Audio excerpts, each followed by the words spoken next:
welcome back. India is often described as a land of contradictions. In one frame, you see billion-dollar startups, luxury malls, express highways, and global tech leadership. In another, you see families struggling for a stable income, children dropping out of school, and people surviving on daily wages. So, this question is not meant to attack or insult, it's meant to understand reality. If India is growing so fast, why does poverty still exist? And beyond headlines, what is actually changing on the ground?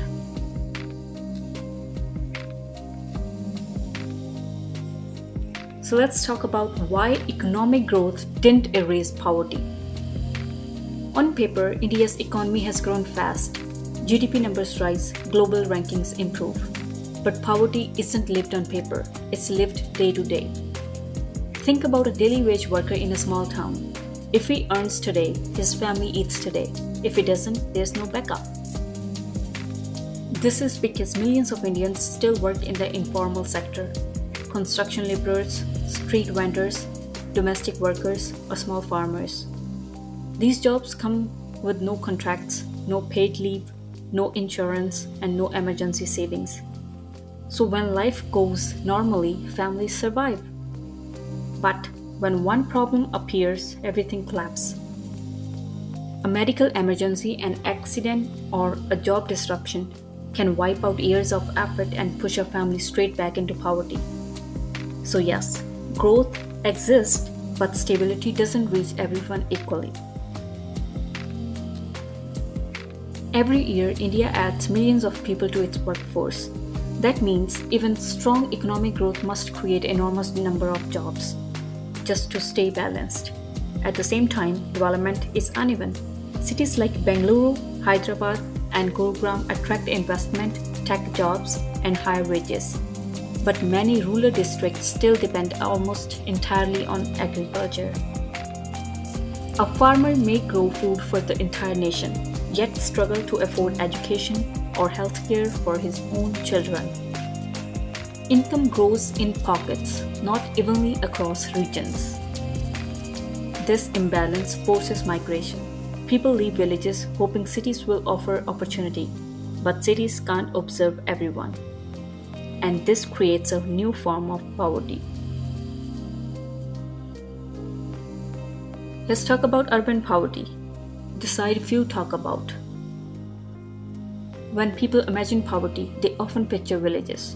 But urban poverty is rising quietly. Migrants arrive in cities looking for work. They find overcrowded housing, informal settlements, unstable jobs, and rising living cost. Rent eats income, transport eats time, healthcare eats savings. So even in cities filled with wealth, poverty exists hidden in plain sight. Now let's talk about how illness creates poverty. A healthcare shock.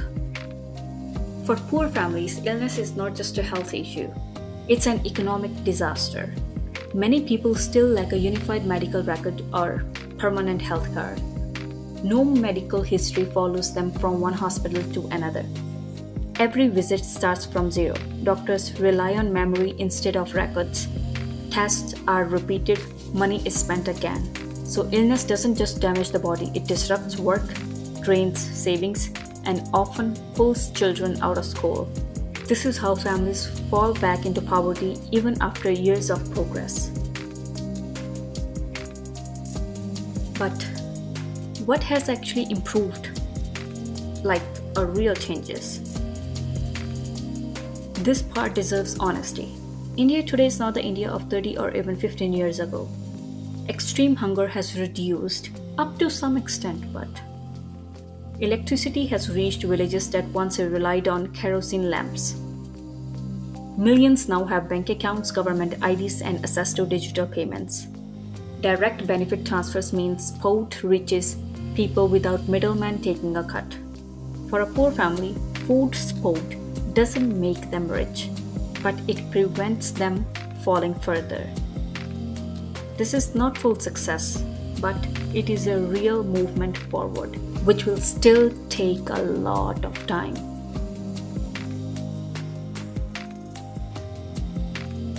So, how the government is fighting poverty? By scale alone, India runs some of the world's largest welfare programs. Food distribution ensures basic nutrition. Employment schemes provide income during hard times. Housing programs move families from unsafe shelters to permanent homes. Healthcare schemes protect families from financial ruin. Technology has reduced corruption in many places, but implementation still varies, and execution decides real impact. Despite progress, major gaps remain. Education quality still depends heavily on location. Some children attend modern schools, others sit in overcrowded classrooms with outdated resources. Skill development hasn't fully matched job market needs. Many young people are educated but not employed. And when jobs don't grow fast enough, frustration grows, especially among youth. Let's talk about cleanliness, infrastructure, and daily life. There's another everyday reality that affects quality of life, but is rarely discussed honestly. In many places, cleanliness is extremely poor. Garbage lines roadsides, waste piles sit near homes, shops, and schools. Drainage remains open. In cities, sidewalks are broken, occupied, or missing. Pedestrians walk on roads, risking their lives. Parking lacks structure. Vehicles spill onto footpaths, junctions. This isn't about appearance. Garbage spreads disease. Poor planning wastes time, fuel, and productivity. When public spaces feel neglected, people stop respecting them. And when people stop respecting them, disorder becomes normal. Cleanliness isn't a luxury of rich countries. It's a foundation of public health, safety, and dignity. Let's talk about poverty, crime, and social stability. There's a connection many avoid discussing. Poverty and crime are linked, though not identical. When people lack stable income, education, or opportunity, some turn to theft, illegal work, or exploitation, often out of desperation. Areas with high unemployment often see more petty crime, substance abuse, and social tension. Crime doesn't begin with bad character, it often begins with lack of options.